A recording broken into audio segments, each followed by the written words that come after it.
Okay, just make sure we're recording here. Recording in progress. And let's begin. I hope everybody's doing so fantastically and had an amazing Shabbos and that your week is off to a great start. It is our great privilege to jump back into Sefer Sichos Haran, Be'ezras Hashem.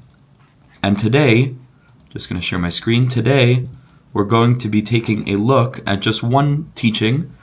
It may be a bit shorter of a shiur, it may not be. I just felt that this shiur should really be on its own because it's specifically and particularly powerful and really deserves its own setting as opposed to sort of reading it along with many other teachings. It's a short teaching, but it's a teaching that really needs a lot of sensitivity. It's a teaching that needs a lot of yishuv hadas, stillness of mind and heart, to be able to give it the proper platform so that it can take root and so that it can flourish in whatever way is needed in our lives at this particular moment. And everybody's going to relate to it in a slightly different way as it relates to their own journey and as it relates to their own stage in their emunah process. And so let's together take a look at Sichos Haran Kuf Tzadi Dalid 194. And this is a teaching about suffering. Now, just a brief biographical comment before we actually take a look at the teaching inside. It's something that I've mentioned in the past as well. It should be well known to all of us at this point that Rebbe Nachman is not somebody who looked at suffering as a dispassionate, distant analyst. Rebbe Nachman knew suffering very, very, very up close. The Rebbe lost his first wife. The Rebbe lost 4 out of his 8 children. The Rebbe suffered terribly from a horrific illness, of which he eventually passed at the young age of 39. The Rebbe dealt with terrible, terrible accusations that were totally false and contrived, and all of the implications of being hounded and persecuted. In short, Rebbe Nachman was a person who knew suffering intimately. And so we shouldn't read this teaching as like a pedantic, somebody sort of giving a lecture or some preacher, sort of expressing the religious view on pain. Rebbe Nachman here is speaking as an individual. And the Rebbe is speaking about somebody who knew what suffering felt like, who understood the implications of what it means to live in a world of pain, and had no intention of discounting the pain. Like, had no intention of trying to pretend like pain wasn't painful. And there's a short teaching in Likutei Moharan toward the end of the first chelek where the Rebbe went so far as to express his sensation of the suffering of this worldliness that he said, everybody says that you need to believe in Olam Haba. We're living in Olam Hazeh, and part of our faith is to believe that there's a realm called Olam Haba, the spiritual realm, the spiritual reality. Rabbi Nachman told his Hasidim, he said, I say that the same way you need to believe that there's a place, a realm called Olam Haba, I say you need to believe that there's a realm called Olam Hazeh. Because it was clear to Rabbi Nachman, as he then said, to me it's clear that this place that we're living in now is Gehenna. And this is hell. Not just you have to believe that there's Olam Haba. Maybe somewhere else there's this place called Olam Hazeh, because this place is Gehenna. The Rebbe understood that this place feels so often to be a dark and dismal place that's filled with suffering, filled with pain, filled with injustice and cruelty, terror, and tremendous, tremendous anguish and angst. Rabbi Nachman knew that up close. And that's why he said such an extreme expression of this sensation that this world was such a difficult place by saying that this is not even Olam Hazeh. Sometimes this world feels like hell. Mamish, it feels like Gehenna. So again, this is not a person who is teaching about suffering from a distance. This is a person who knows what suffering is in its ultimate form. Says Rebbe Nachman in his seminal teaching on suffering. Amar, Rebbe Nachman said, Achar kol hayisurim, after a person goes through all the pain that a person goes through in this world, whether a person individually or whether a person just living in a conscious way, aware of how much pain is being experienced right now, at this moment in time. Right now as we're learning this, right now if you're listening to the shiur later on, at any given moment the world is full of suffering. There's tremendous tsar in this world. Says Rebbe Nachman, true. And we don't discount that for a moment, and we don't try to pretend like it isn't there. But achar kol hayisurim, after a person deeply experiences the pain that we experience in this world, af al pikein, to a conscious Jew and to a person with faith, it emerges and a person begins to recognize and realize that af al pikein, even though we go through what we go through in this world, Hashem Yisbarach meitiv imanu. At the end of the day, HaKadosh Baruch Hu is good, and what He does is good, and whatever we experience in this world is good, even though on a this worldly level, the word good would be the last word in the dictionary that we might use to describe some of the things that we experience and some of the things that we've experienced collectively as a Jewish nation, and some of the things that we've witnessed other people experiencing, especially in our generation over the last few years, from October 7th and on, maybe even before that, what people suffered during COVID and what families went through. And this has been an incredibly turbulent time for our people. So the Rebbe doesn't say everything's good. The Rebbe says, Achar kol hayisurim, after a person experiences the pain that they experience, which on a this worldly level is absolute, is real, and is something that we ought to be incredibly sensitive toward. Says the Rebbe, Achar kol hayisurim, after a person experiences that pain, if a person has emunah, then afal pikein, it is also true, and maybe it is truer, although not from the perspective of our lived experience, but from the perspective of eternality, from the perspective of the spiritual realm that's so far removed from our living consciousness, but is no less true, and on the contrary, likely represents something that is much truer than our own experience, again, without negating what we ourselves go through in this world. Hashem Yisbarach meitiv imanu. It is true that Hashem is good, and what Hashem does is good. And sometimes people sort of put the blame of I've heard the terminology toxic positivity on Rebbe Nachman, when this is not Rebbe Nachman saying anything new. This is not an innovation in Jewish theology. This is basic Chazal. When Chazal said Kol Mada Avid Rachmana L'Tav Avid, that everything that God does is for the best, it didn't come with an asterisk that you look down at a footnote and it says except this, except this, except that. They said Kol Mada Avid Rachmana L'Tav Avid. Every single thing that unfolds in this world, from the tiniest little nick, that a person cuts their finger on a paper or a knife in the kitchen, to the most massive experiences of loss that no words can even capture, that we just need to be silent. Vayidam Aaron. That no words can even articulate. The overwhelming chasm that each Jew ought to feel in their heart at the suffering of the Jewish nation throughout our exile. That word kol is a collective word. Kol means everything. Kol mada abed rachmana. That's not our experience. And on a practical level, with regard to our experience of other people's pain, like the Baal Shem Tov said, when it comes to your own pain, there's just God. And the pain is minimized, and hopefully if a person can really hold on to the emunah that we're going to be discussing now, a person can hold on to faith. But with regard to another person's pain, there is just pain, and there is no God.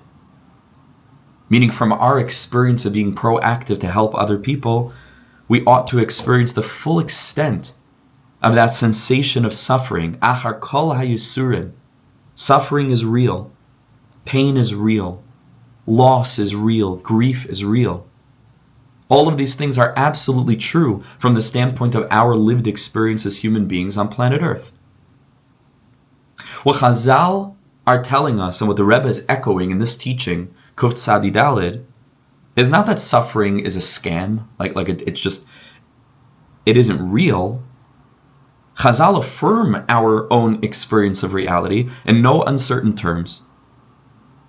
And at the very same time, because two things can be true at once, it is also true that in another experience of reality, which our neshama will one day experience, it is also true that Hashem Yisbarach Meitiv Imanu. That in a way that is absolutely unfathomable to us and ought not be attempted to be explained. That we ought not attempt to explain in this world, given our physical mouths and our physical ears and our physical brains. That's maybe not for us to come and give reasons as to why this happened and that happened and to try to contextualize. Sometimes it's just like it says by Aaron, Vayidaim Aaron. Or like HaKadosh Baruch Hu told Moshe Rabbeinu, who was asking about the suffering of Rabbi Akiva, Zu Torah v'Zu Schara, this is the Torah and this is its reward. To have the Asara Haruge Malchus, to have all these great tzaddikim, no less than Rabbi Akiva himself, the Rebbe of Rabbi Shimon Bar Yochai, having his skin scraped off of him with metal rakes. How does that, where's Hashem's goodness? These are not new questions. Moshe Rabbeinu wanted to know. And Hashem told Moshe Rabbeinu, Shtoik. Silence. Kach Allah b'machshava. So it arose in the divine mind. And the tzaddikim, that Sodol Lubavitcher Rebbe explains that it doesn't simply mean so arose in the divine mind, which would basically mean, like the pasuk says, Loi machshavoisai machshavisechem, God's thoughts are not our thoughts. And so Hashem basically saying it's not anything you're ever able to understand. The Lubavitcher Rebbe teaches that Hashem is telling Moshe Rabbeinu, Shtoik.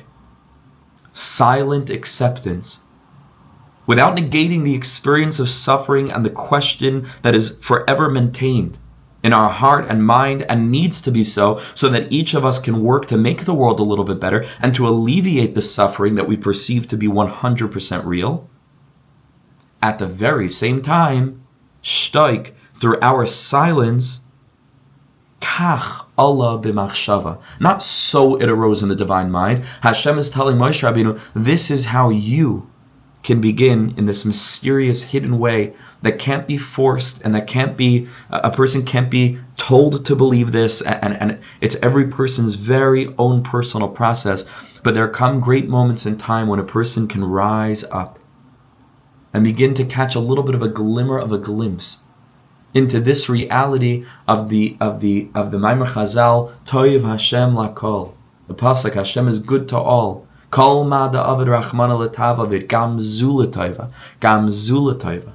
Not only the collective whole, but the ability to take our fleshy finger and point it at very specific instances of suffering that we experience personally or that our nation has undergone, and to say this too is part of that.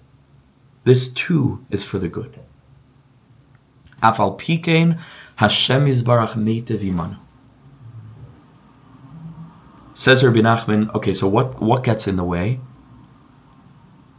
Says the tzaddik, rak she'ein anu roitzim lahaktin es hayisurim. The reason often why we're incapable of feeling this, and this again, it's a painful thing and it's a sensitive thing. And this teaching has to be learned with zero judgment whatsoever in any way, shape, or form. Like, this is a no judgment space because we're dealing with pain. And when we're dealing with pain, everything else goes out the window because there's a human being that's suffering, right? So, and even so, we need to say the truth. But even so, we have to maintain our sensitivity. So this is a delicate balance and a little bit of a delicate dance, the Sichos Haran Kuf Tzadi Daled.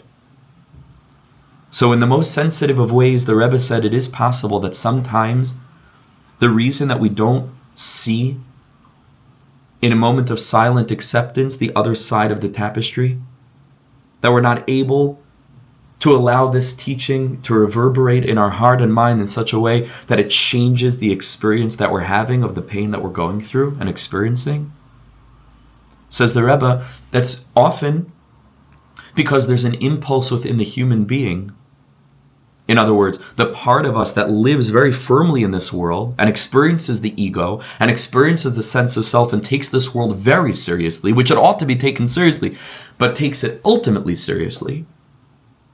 That part of us, she'ein anu roitzim, does not want lahaktin es hayisurim, to put our suffering into the perspective of faith like a diamond in a setting. This is a choice that we make. We want to feel the pain. Sometimes that's a necessary process. A person needs to grieve in order to heal. So again, this is not judgment, like, we're doing something wrong. The Rebbe is just saying a fact. Oftentimes, the reason why we're incapable of proceeding with consciousness is because the lower part of us does not want to opt to see the world through these lenses, which is an option. It is an option. It is no less logical to look at the world through these lenses than to reject them. Because at the end of the day, all of this is a mystery. And so the interpretation is in our hands. This is perhaps the secret of this, that HaKadosh Baruch Hu creates all of the animals, and he allows Adam to name the animals. Fascinating thing. Another fascinating thing is that in the Quran, where the same story is told, God names the animals and he gives the names to Adam. And that's very significant. Because the foundation for the Torah, lahavdil, is Hashem giving Adam, which is me and you, the capacity to name reality. In other words, it's the bechina, it's the aspect of Torah Sheba'al Peh. We have the ability to put experience into words. Once we put experience into words, it's one step removed from the thing that we're experiencing, and in a sense, it is already an interpretation. This is why children, young children, the first year or so of their lives, do not speak. Because children are so pure and so straight from heaven that whatever they experience is just experience. This is not something human beings are meant to experience as they go through life, because we're supposed to live with the bechira of being able to judge and to adjudicate with regard to how we want to look at the various circumstances that we experience. But young children don't experience drinking milk because they don't know what drinking is and they don't know what milk is. So what do they know? Pure experience. Beyond words.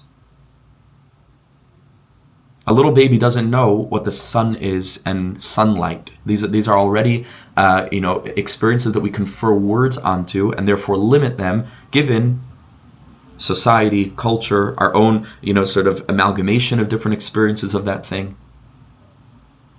A baby sitting in the sunlight of a beautiful spring day doesn't think of words. It's not sunlight. It just is. This, that Adam is given the capacity to name the animals, perhaps might suggest that you and I have the ability to interpret experience through the lens that we choose. This is what David HaMelech says very radically in Tehillim. Derech emuna, the way of faith, bacharti. I chose the way of faith. Which is a very interesting formulation, because generally the way that we think about it is there's some people who have emunah, there are some people who used to have emunah, and people who lose their emunah. And David HaMelech is telling us that that's not really accurate. It's not that people have emunah or don't have emunah. It's that some people are choosing emunah and some people are not choosing emunah, or they've been so hurt, and again, zero judgment in the context of this suffering, with the shadow of the Holocaust and our own, this generation experience of a genocidal attack. So zero judgment, that there are people who have experienced so much pain that choosing Bechira is not something that they're capable of doing at this moment. But Emunah is a choice. Derech Emunah Bacharti. Says the Rebbe, we don't want, meaning we, the lower self, does not want lahakdin es hayisurim, to see our suffering in context, in the perspective. Because if we did want to do that, says the Rebbe, v'gam be'emes bevadei enim yisurim ketanim, it is true that the suffering that we experience is not a small thing. It's extremely real, especially in this generation. There's an inordinate amount of angst that people are feeling. This is it. These are the final moments. And so we're experiencing the labor pangs collectively, personally. It's not simple. Not simple. We might have physical plenty and comfort, but inside there's tremendous suffering. But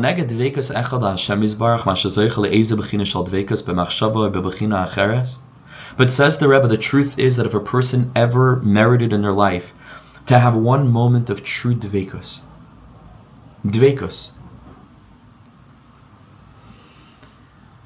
they were lifted like Moshe Rabbeinu kach Allah b'machshava into a different mode of consciousness.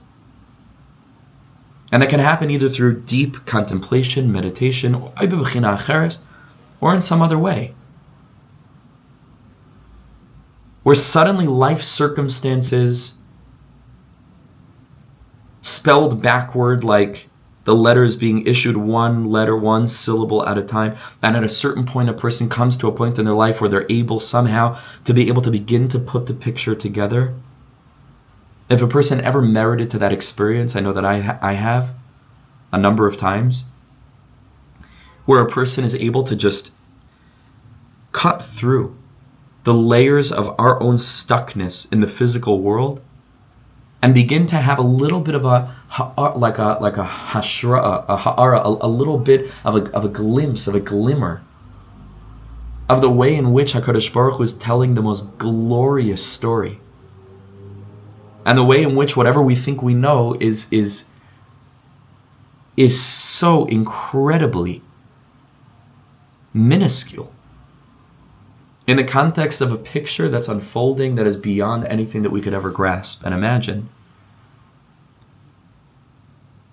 Says the Rebbe, if a person has had those experiences in life, kol hayisurim einam klum neged zeh, in the moment of clarity that a person has.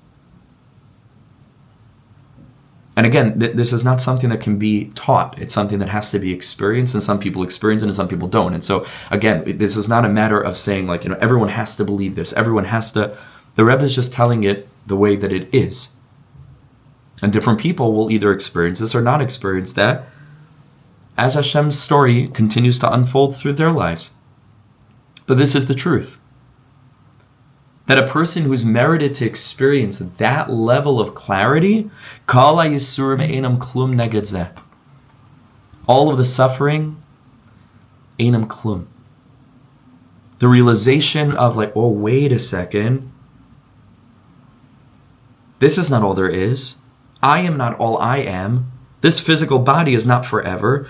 Whoa, okay, the things that I consider to be super duper important in life, like there's a bigger picture, bigger than me, bigger than this generation in history. There's a whole story. I'm a part of something so much bigger. When a person gets that sensation, says the Rebbe, through whatever medium that happens, whether it's through deep meditation, whether it's through different consciousness altering experiences that a person can have, or just as a person goes through life, it's a matana, it's a blessing that can sometimes occur on account of a person going through a certain series of hashkacha-oriented elements where a person gets the sense that I've not been forsaken, as the Rebbe is about to tell us. Hashem is literally orchestrating every single detail of our lives. And when I say our lives, I don't mean our current Gilgal, but I mean the collective our lives.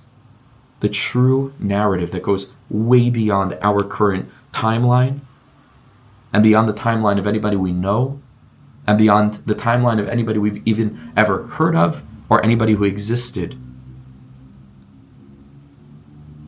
Rooted in a realm that functions in a completely different way than the world that we experience. Kol ha'yisurim einam klum neged zeh.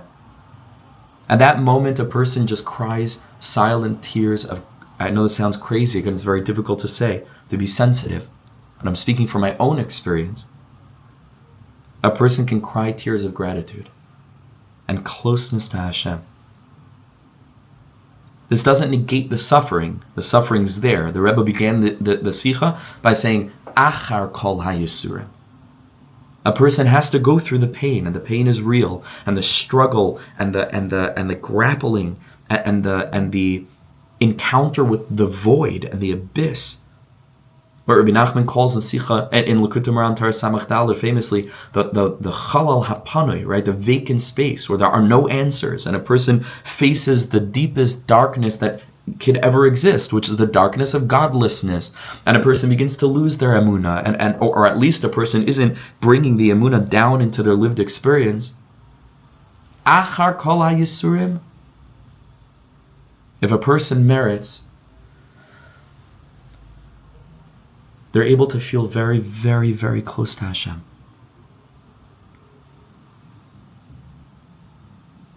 They're able to feel the goodness of HaKadosh Baruch Hu, who is good, and whatever He does is good. Kol ma da'avad rachmana l'tavavid. Because a person realizes that on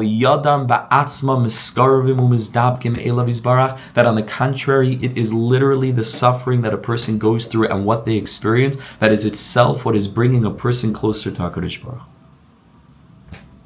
Al yadam ba'atzmam. It is through the person's experience of pain and challenge and difficulty and less than ideal circumstances from the standpoint of the body and the ego and what we think is good and what we think is bad. And I'll add again, just to clarify, what we ought to think is good and what we ought to think is bad, because Hashem wants us to live as human beings. He doesn't want to turn us into some, robotic, emotionless automatons who just don't feel pain. Now, Hashem wants us to experience that, yes. But it becomes clear to a person in great moments of clarity that my neshama wouldn't have had it any other way. The neshamas, and again, this is a sensitive statement, and I'm saying it, but I'm also being silent. But I'm being silent, but I'm saying it. The neshamas of all of those who suffered at any point throughout Jewish history would not have had it any other way. Without that negating one iota of the pain that we feel over the suffering of others. These two realities need to be held at the very same time, like so many other dual realities that are riddled throughout the entirety of our tradition. A tradition of Yaakov Avinu, who sits between Avram on the one hand, which is the realm of emunah and clarity and kach ala b'machshava, and Yitzchak on the other hand, Ketz Chai, which is the experience of angst and the recognition of how real pain and suffering is. We have to somehow live in the middle, and one does not negate the other, and it goes both ways. The pain does not negate this emunah, and the emunah does not negate the pain. But a person comes to this level of clarity where, what do we know? Those who died al Kiddush Hashem, what do we know? From the point that they are, who knows if they wouldn't choose to come back into this world and do the same thing infinite times, given the clarity that they've risen into and the realization, which is totally unfathomable to us, as to why this was necessary with a capital N. I can't explain it. You can't explain it. If we see somebody else suffering, we have to do our best to help them, because we ought not confer this reality onto their pain, chas v'shalom, obviously. But none of that takes away from this being absolutely 100% true and the basic foundation of Emunas Yisrael. Kol ma da'avid rachmana letav avid. There's the famous story of one of the tzaddikim, maybe it was the Berditchever, I can't remember exactly which Rebbe, who told his Hasidim, I'm not going to be like my predecessors. Because other tzaddikim promised that they would go up after 120 in front of the Kisei HaKavod, and they would refuse to move to their space in Gan Eden until Hashem saved Am Yisrael. Until He rescued Klal Yisrael from their pain and from their enemies. And this tzaddik said, they said it, but we see that nothing changed. I promise you, I'm really gonna do it. I'm really, really gonna do it. Okay, after time, his neshama left his body, went up to Shemayim. And the Hasidim expected everything to just change, right? He expected the Gula to come, because the Rebbe promised. A week went by, no change. A month went by, nothing changed. A few months, things are only getting worse and more difficult. So one night, one of the prominent Hasidim had a dream. And in the dream, the Rebbe appeared. And the Chassid, of course, said to the Rebbe, what happened? You lied to us. You forsook us. You said that when you go up to Shemayim after 120, you would demand that HaKadosh Baruch Hu make our situation better. Where are you? How could you leave us on our own? So the Rebbe said, and again, this is a sensitive thing and needs to be heard with some mysterious part of ourselves that just hovers beyond our chaya and yechida. This requires great consciousness. It requires rising out of nefesh, ruach, neshama into higher places, mysterious places. But so it is told that the Rebbe told him, I said, while I was in this world, that I would go up and make things better.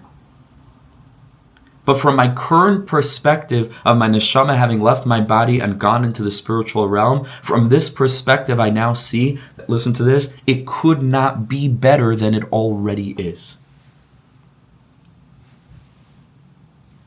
A mystery. It doesn't mean that, so what we're going through is like it's fine and nobody should feel sad or pain or hurt or carry the burden of the suffering of Klal Yisrael. No. It does not mean any of that. A person should feel the pain, and a person should feel shattered over every last bit of pain and suffering that any Jew goes through, that any human being goes through, that any creature goes through on planet Earth. Without a question. And at the very same time, a person has to somehow hold on to this faith, if they so choose. And I use those words specifically, if they so choose. Derech emuna b'charti, that at the very same moment, if it's a thing that's happening, it could not be better. Even though we experience it oftentimes as it could not be worse. These two things are true at the very same time. This is the mysterious energy of what's called das, which is composed of both chesed and gvura and chesed, and they both are intermeshed with one another in a way that our brains can't unravel. It's beyond us. It's beyond us. This is what's called in the Sfarim HaKadoshim, karev yoim, a day will approach, asher hu lo yoim, v'lo laila. There will be a revelation of that, which is not, it's a day, but it's not a day, and it's a night, but it's not a night. It is some kind of grafted together new reality that gives birth to a brand new consciousness that you and I are not capable of grasping at this moment in time. We're stuck in it. We can't see the bigger picture. But the Rebbe said that doesn't mean that the bigger picture isn't A, there, and B, accessible through the lens that we choose, which is called derech emuna b'charti. And here the Rebbe says, again, it's almost difficult to read these words, to say these words out loud. I'm just hopefully, faithfully transmitting the words that we're reading together. Says the Rebbe, Ki noit li mimeni habriyas gufi. When my physical health is taken from me, chas v'shalom, mi noit li mimeni habriyas. Who's taking away that physical health? Hashem Yisbarach. The infinite mind from which spring forth all of time, all of space, everything that is, in endless wisdom and mystery, and that infinite one has descended into a person's own personal lives and chose to remove from them their physical health. Im Kain, says Rebbe Nachman, and again, he wasn't preaching about this from an ivory tower. He experienced this. He suffered from such a severe case of tuberculosis that he actually died from it, right? He had a mortal disease. Says Rebbe Nachman, Im Kain, if it's true that the suffering that I'm experiencing is a gilui, is a manifestation of the good God in my life, how does that make sense? But it's not good. But I believe that it's from God. Okay, so then do the math, right? Either God isn't good, chas v'shalom, but if a person holds on tight to the shirish of our emunah, which has kept Klal Yisrael afloat throughout all of history, that im kol zeh chakale b'choyim sheyavai, then the only other way to make that equation equal at the end and make it make sense is that it must be that what I'm going through is also an expression of goodness, but I don't experience it as goodness. Two things can be true at once. The mystery of das, the secret of silence. It could not be better. If it could be better, it would be better, because Hashem is toiv, and toiv Hashem lakol, and teva toiv is lehetiv. Hashem wants to do good. It doesn't feel good. But if a person chooses that lens of faith, Im Kain, says the person, ani nidbak b'yizbarach, then in this moment, I'm encountering an intense face-to-face meeting with the infinite lover who held my soul before it came down into a body and will receive it when my soul leaves the body for all eternity in two directions. This pain is a direct encounter with HaKadosh Baruch Hu. Totally mysterious. The greatest question that has been plaguing humanity since Eov, all the way through Chazal, Tzadik v'Raloi, Rasha v'Toivloi. Rabbi Nachman doesn't claim to unravel the mystery. The Rebbe is not seeking to explain pain away. He's not giving us an answer to the question. The Rebbe is just telling us with what perspective we can choose to see what we're going through. And says the Rebbe words that are even more challenging to articulate, but he says it. And again, the only reason he could say it is because he experienced it. Otherwise, it would be absolutely inappropriate for him to say these words. And that's why I even feel in my own personal life right now, it's almost inappropriate for me to be saying them. So again, it's not coming from me. I'm just reading to you what the Rebbe says, and I believe what he writes, B'emunah shlema 1,000,000%. Because he experienced it. V'chein, therefore, says Rebbe Nachman, kishalakach chas v'shalom eza ben. When a person le'aleinu loses a child, mi lokach, who took that child away? And again, this is on such a level of emunah that it for most of us, this is totally inaccessible. But it doesn't mean that it isn't real. And it doesn't mean that there weren't tzaddikim who saw the world this way. And it doesn't mean that the way that they saw the world is any less justifiable than the way that we choose to see the world. Because it's open for interpretation. You and I give names to things. It's up to us. And this is the way a tzaddik saw things. Milokeach. Again, probably, I imagine, I don't want to imagine, but I imagine probably the most excruciating thing that a person can go through in this world. Chas v'shalom, lo yaleinu, lo yaleichem. Kishalekach mimenu eza ben. Says the Rebbe, Milokeach. Who took that child away? Hashem Yisbarach. Hashem. Hashem nasan, Hashem gives, Hashem lakach, and Hashem takes. Im Kain, says the Rebbe, Adarabba atahu samach yoseri lav Yisbarach. So from a certain exalted perspective, this soul, because that's all that it ever was, in our minds, it's a child, it's a person, it's a human. Death is terribly sad and traumatic. But it was only ever a soul. And that soul was sent down into this world. And now that soul is taken back into the place that it came from and is experiencing the endless delight of closeness to HaKadosh Baruch Hu.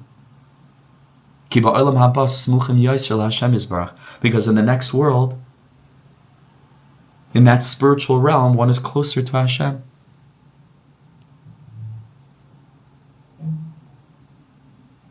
Super difficult thing to learn. It's a confounding teaching. But again, just because it seems to be so distant from most of our current spiritual consciousness, it doesn't mean that it's somehow inappropriate, insensitive. Some people feel like if a person dares to suggest such a thing, it means that somehow this is not moral or ethical. This is Chazal. This is our tzaddikim. Ein lanu ela divrei Chazal. Especially people who suffered, who knew what suffering was. And so to hear a tzaddik expressing his own internal process, mind you, by the way, I should say, that after Rebbe Nachman lost his son, I think we mentioned it recently, one of the shiurim, his son Shlomo Ephraim, for whom he had particularly great hopes, and he called him by this name Shlomo Ephraim as a shiluv, as a mix of the two Meshichin, of Mashiach ben Yosef, that was the name Ephraim, and Mashiach ben David, which was the name Shlomo.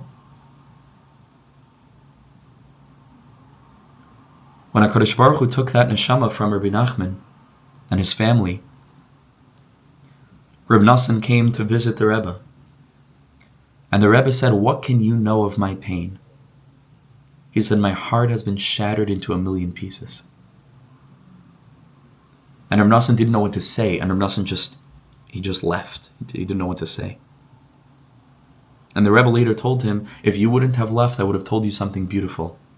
And then he revealed Torah Samach, the 65th lesson in Likutei Moharan, which is all about the garden of souls and the great gardener, and about suffering and closing our eyes so that we can remove ourselves from the way that things appear in this world, even for brief moments at a time, and connect ourselves to the real reality where all of this is a mirage. It's a dream.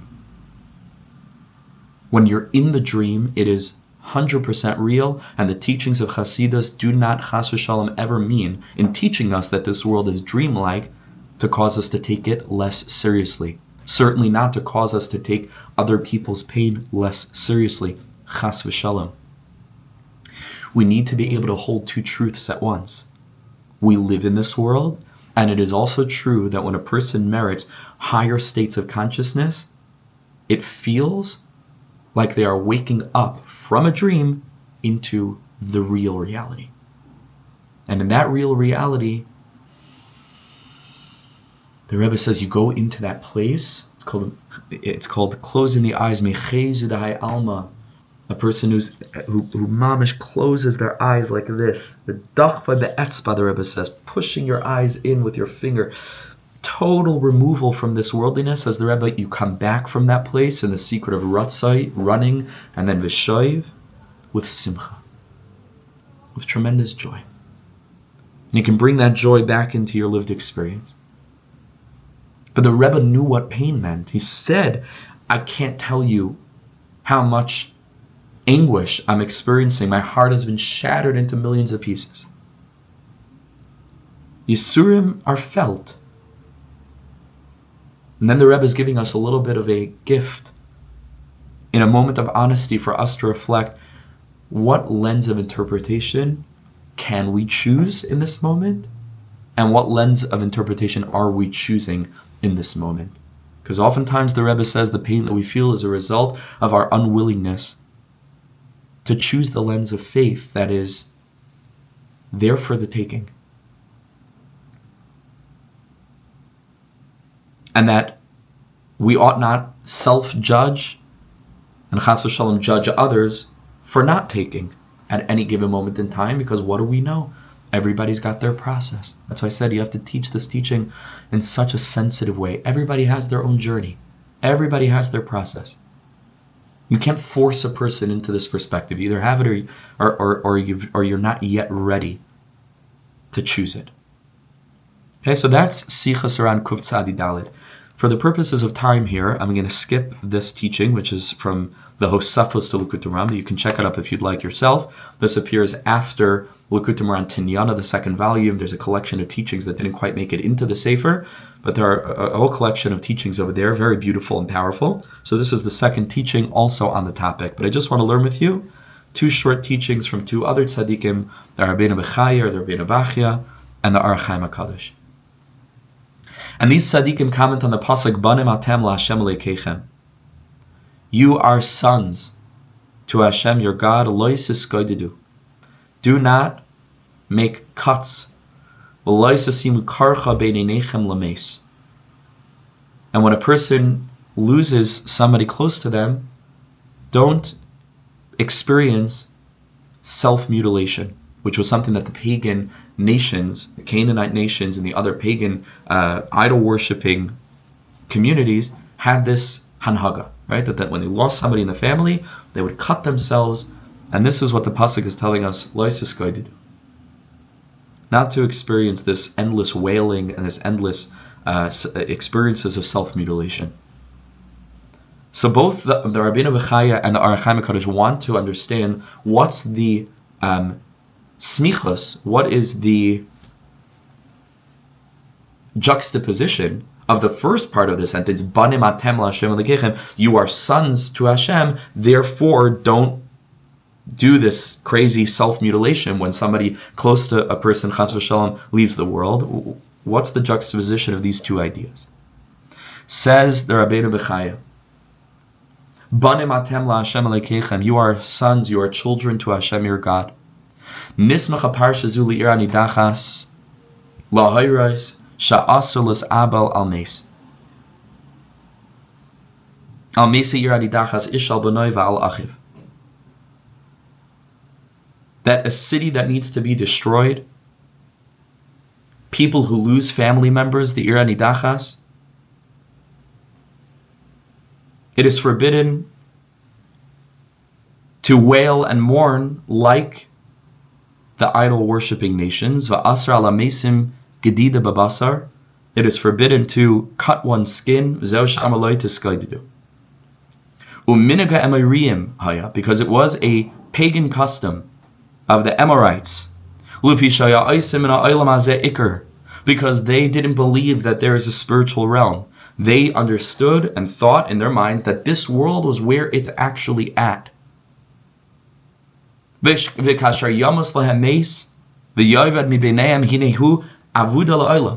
therefore, when somebody close to them left the world, in their minds, it was over. That's just what it was. They were dead forever and ever. And therefore, of course, the mourning was ad ein sof, and manifested in this process and this practice of cutting and self-mutilating to feel the endless extent of that endless pain. But the pasuk is telling us, Klal Yisrael, atem einchem kain, this is not appropriate for you. Ki banim atem la'Hashem Elokeichem, because the pasuk, speaking about death, speaking about losing those close to us, introduces that concept by reminding us we are all Hashem's children. A father loves his children. A father, chas v'shalom, never wants to cause pain to his children. Sometimes parents do cause pain to their children, but usually it comes as a result of the parent wanting to help the child, and inadvertently they're causing pain to the child. But parents have a natural desire to protect their child and to give their child every good thing in the world.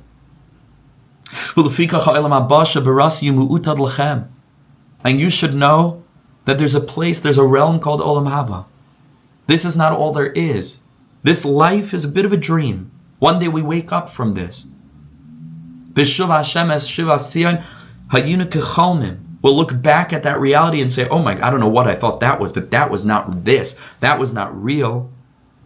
Now I see the bigger picture. It's overwhelming. All I can experience in this moment is gratitude. There will be no divine court case where we'll hold God, accountable for all of his chas v'shalom sins against the Jewish nation throughout history. At that point, say Chazal, kala karbanos betelim la'asad lavet chutz mikarban toida. At that point, all of the different karbanos, which means all of the different various ways that we relate to Hashem, are totally null and void.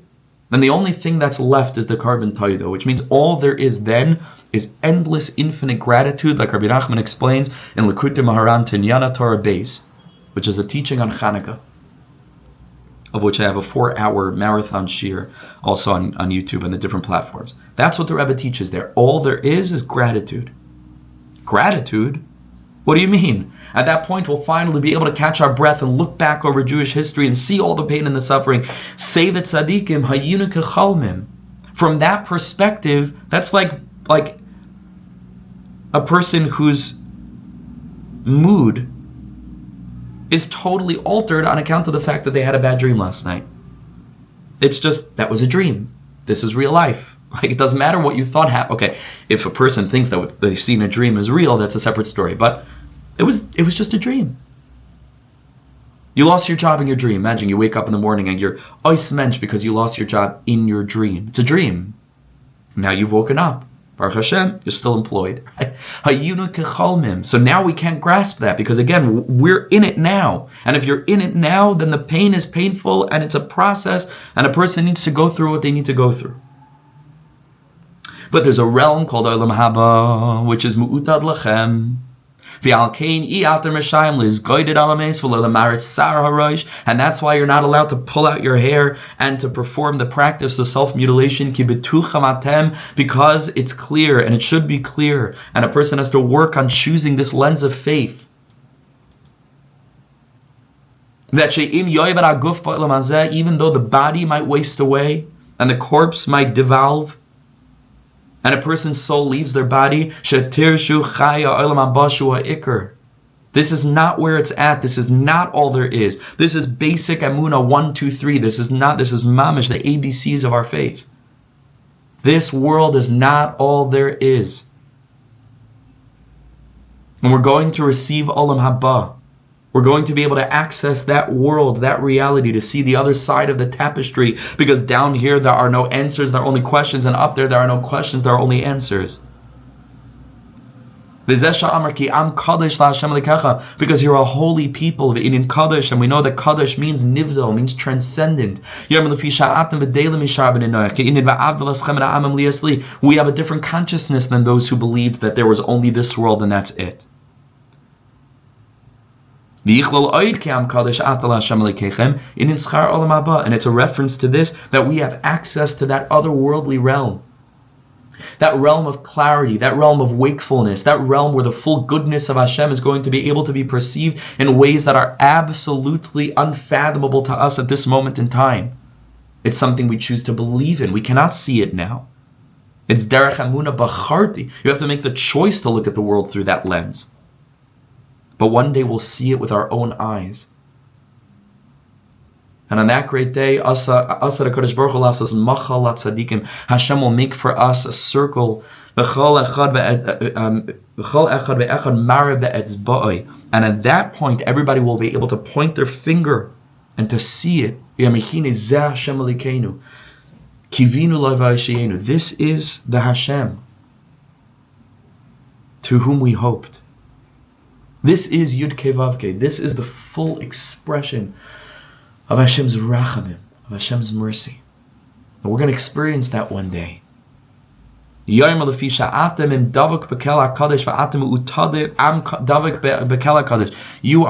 a nation that's bound up with Hashem. And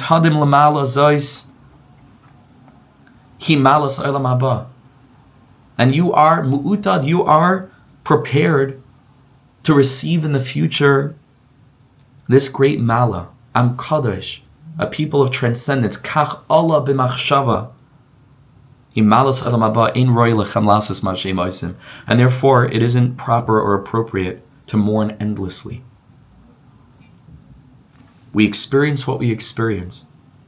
The pain that we feel is real, and a person needs to experience that in a human way because that's all we are. And that's all we'll ever be in this lifetime. But the recognition of this teaching, the foundation of our Amunah, should allow for the contextualization of the pain so that it isn't ad ein sof. It's shivron lev, it's a broken heart, but it doesn't lead to hopelessness, nihilism, and despair. Says the Ohr HaChaim, let's just read a very similar teaching from the Ohr HaChaim HaKadosh. Banim atem, says the tzaddik tzarich ladas matam samach maimer banim atem l'maimer tiskoy to do. Why is this teaching, you are children of Hashem, to this lav of loy tiskoy to do, of not self-mutilating over the loss of a loved one? Nira, says the Ohr HaChaim, similar thing. Shetiskavin loymar shebemisas ish ein aveda lames. A person should realize that when the soul leaves this body, the minute that the soul leaves the body, it would have always chosen to leave the body at the moment that it left it, because immediately it becomes absolutely clear why it was that they needed to experience what they experienced. When a person loses their neshama, this isn't like an Aveda limit. It's not like it's lost forever. It's gone. Ela Harei, says the tzaddik, who daim ala adam sheshalach b'nai l'schayr li'ir acheres. It's a person, he says again, a person loses a child. The child's not gone. It's not lost. Child is your child, will always be your child. Not any of your children, as Hashem, our children should be healthy and whole and live till 120. A person who loses a child, the child is not no longer in existence, that the child is their child and will always be their child. This is daime, he says, very powerful teaching. La adam sheshalach b'nai l'schayr li'ir acheres. This is like a person who sends their child to do business in a different city. There will come a time when the father will be able to call that child back. The child is not lost, is not missing, is not gone. He's only not present in the current location where the dad sent him. He's certainly still there. And on the contrary, his having been sent will be to his benefit and to the benefit of the father and the mother and the whole family and the whole community and the whole Jewish nation and the whole humanity and the whole existence. The end, the child will return. The child will return the beneficiary of that journey with all of what it was able to draw down from the Makar HaChaim, from the source of life. Therefore, it isn't fitting for us to perform these states of self-mutilation. But the other nations of the world, it's a different story. They don't have this consciousness, not yet. They will, if we do our job properly. The way that they experience death is, that's it. And again, he was speaking about idol worshippers, right? Akum. Obviously, people who believe in faith, especially Bible-based faith, the Christians, the Muslims, it's a different story. But especially with regard to the idol-worshipping nation, the way that they experience it is that the death that they encounter is death amiti, is true death. Just two other teachings on the topic. With this, we'll finish the last 2 minutes. It's a heavy teaching. It needs a lot of yishuv hadas, a lot of humility, a lot of patience. The first is a teaching from Chaim Haran, where Rebbe Nachman, when he moved to Uman Kiyadua, we're going to learn about this Be'ezer Hashem next week, in the next teaching, the Rebbe moved there because he wanted to live right next to the cemetery where thousands and thousands of Jews who had been murdered about 100 years prior to Rebbe Nachman's birth in the Gezeras Tach V'Tat, in the terrible slaughterings of the Chalmoniki massacre, were buried in that place in Uman. Whole communities slaughtered on one day. October 7th was a taste, not to make it small, chas v'shalom, and everything's adjusted to our generation. It's the shock of all shocks because we don't live like that anymore. But October 7ths were happening all the time. They experienced pogroms. This was a regular experience. Tach V'Tat was particularly egregious, but this had been going on in Ukraine for hundreds of years. About 10,000 Jews are said to have been murdered in the span of a few weeks. Blood ran in the street like a river. Rebbe Nachman wanted to be buried in that place because he wanted to help rectify these souls. Whatever that means, we're going to learn a little bit more about that next week. And so living next to the cemetery as he did, Rebbe Nachman was once sitting with his Hasidim and they heard passing by a funeral. This was toward the end of the Rebbe's life. He just lived in Uman the last few years. And they heard how the family was wailing and crying and sobbing and expressing their sadness. And the Rebbe turned to his Hasidim and he said, I want to let you know, the mace, the person who passed away, is laughing. And the mace, the soul, is saying to itself, what are you crying for? Like basically you're saying it would have, like, oh, if only you would have stayed alive in this terrible realm of limitation and distance from Hashem. Like if only, like, maybe it would have been better for them from their experience, but from the perspective of the one that's left the world, he's the happiest, or she's the happiest soul that we can ever imagine. This moment having been chosen by the infinite consciousness to take this soul back, and obviously chas v'chalila, this is not something that we perform chas v'shalom on ourselves, this is something Hashem wants us to live in this world, but a person who it comes their time to leave the world in one way or another, it is immediately clear to that neshama the whole emes, the whole truth, like Rebbe Nachman says elsewhere in Likutei Moharan, the whole truth. And on that level, the neshama is not interested in staying. The neshama is ready to go. Because it went. And that's the greatest sign. And to close off, just one teaching, I know we're over time, just 1 minute. The Gemara Psachim. Where the Gemara Psachim tells us that what we say at the end of Aleinu L'Shabeach, V'haya Hashem L'melech al kol ha'aretz, there will come a time where Hashem is the king over all the earth.